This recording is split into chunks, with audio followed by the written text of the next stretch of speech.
आज के इस वीडियो के माध्यम से हम लोग जानेंगे राइनिया क्या होता है। राइनिया के जो प्लांट्स बॉडी होते हैं इनके एरियल पोर्शंस और राइजोम का जो है इसका इंटरनल सेक्शन जानेंगे और जानेंगे कि राइनिया जो होता है यह किस प्रकार से प्रजनन करते हैं। सबसे पहले हम लोग ये जानें कि राइनिया जो होता है क्या होता है, आपके टेरिडोफाइटा के प्लांट्स फॉसिल होते हैं। क्या होते हैं? राइनिया जो होता है यह टेरिडोफाइटा के क्या होते हैं, प्लांट्स फॉसिल होते हैं।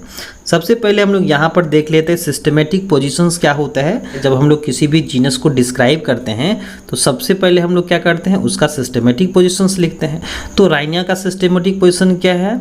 तो सिस्टमेटिक पोजीशंस में हम लोग करेंगे सिलोफाइटा है, सिलोफाइटोप्सीडा है, सिलोटेल्स है, राइनिएसी है और राइनिया है। और प्लांट्स बॉडी जो है हम लोग को कुछ इस तरह से दिखलाई पड़ता है। यहाँ पर जो है राइजोम होता है और यहाँ पर जो रूट लाइक स्ट्रक्चर्स जो होते हैं राइजोइड्स कहलाते हैं। एरियल स्टेम्स होते हैं जहाँ पर के जो है टिप पर क्या होता है, स्पोरेंजिया लगा होता है और किसी किसी जो है स्टेम पर क्या होता है, स्पोरेंजिया एब्सेंट होता है, जिसको हम लोग एस्टेराइल टिप भी कहते हैं। चलिए अब हम लोग देख लेते हैं इनका जो है इंट्रोडक्शन।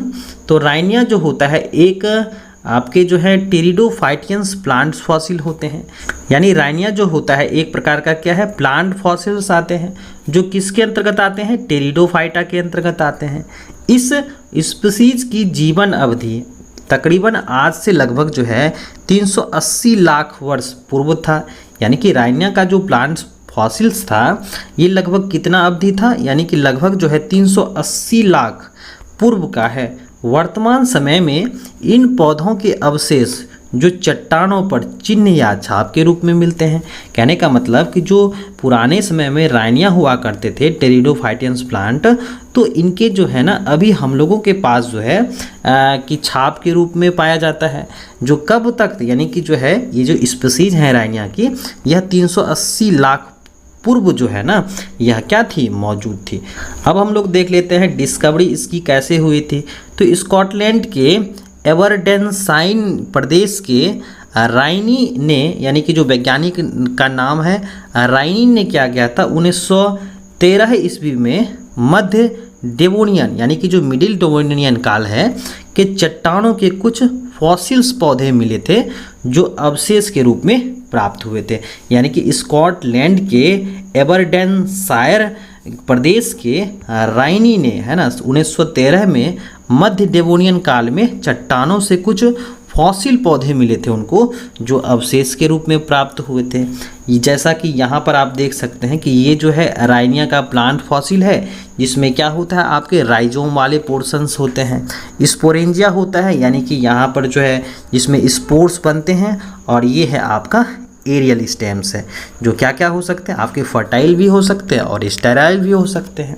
ठीक है, चलिए इनका जो अध्ययन था 1917 ईस्वी में डॉक्टर किडसन तथा प्रोफेसर लैंग नामक वैज्ञानिक ने किया था।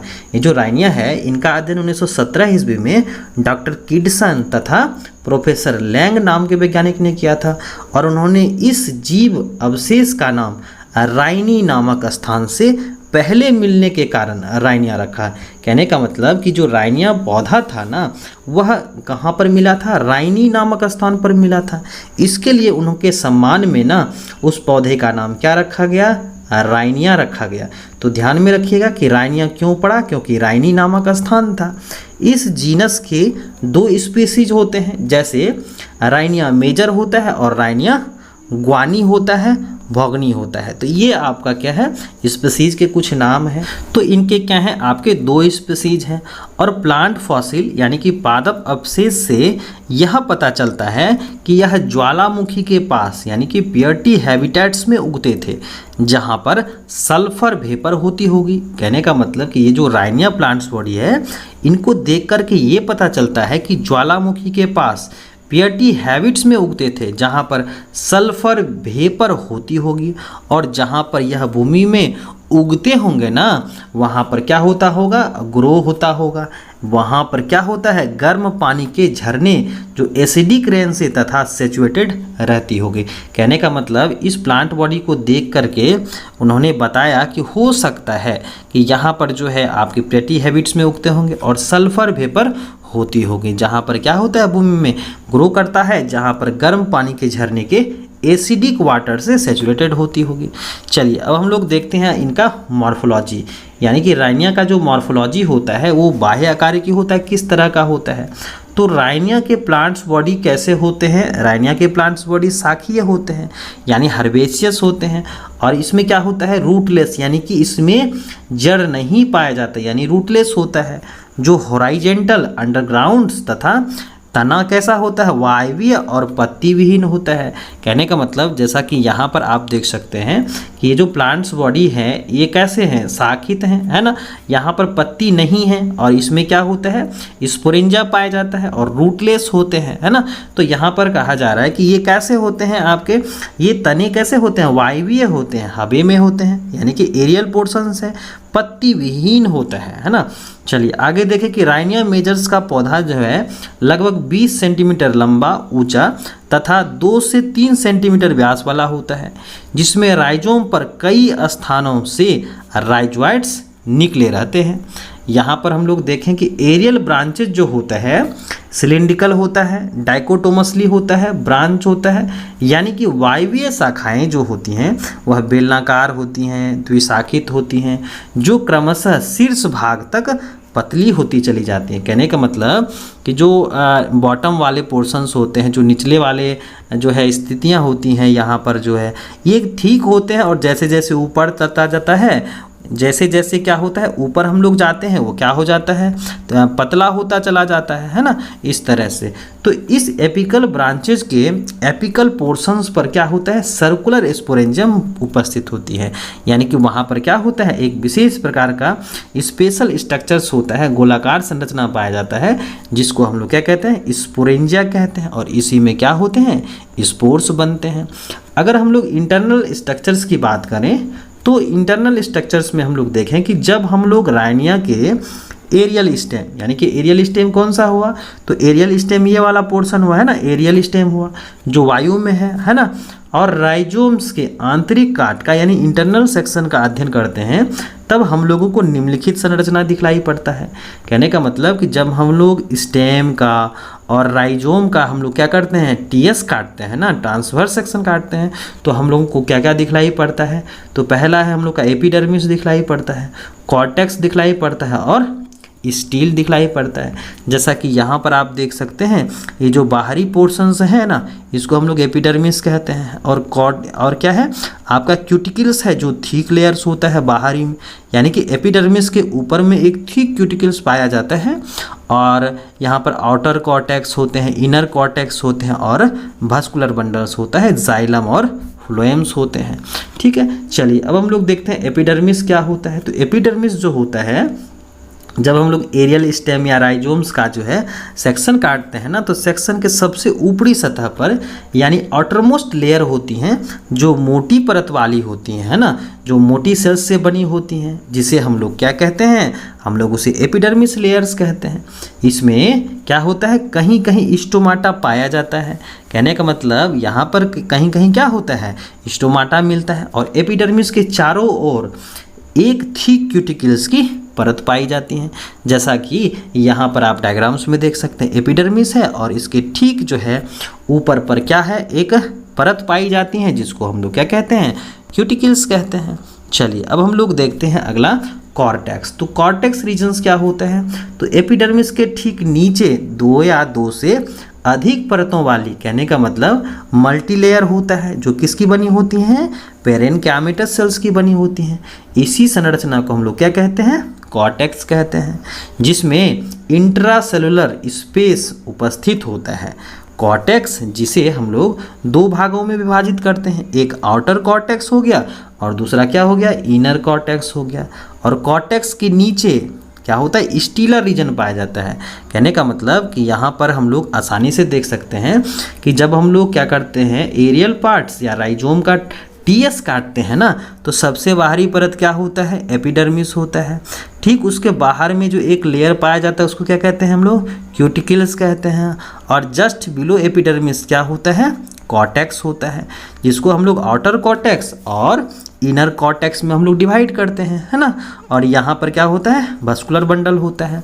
और कहीं कहीं एपिडर्मिस अब्सेंट होता है, जो क्या बनाती हैं, स्टोमा बनाती हैं, इस तरह से, है ना। तो यहाँ पर हम लोगों ने देखा एपिडर्मिस, कॉर्टेक्स, और कॉर्टेक्स जो होते हैं वहाँ आउटर कॉर्टेक्स और इनर कॉर्टेक्स होता है ना। और कॉर्टेक्स के नीचे क्या होता है, स्टीलर रीजन पाया जाता है।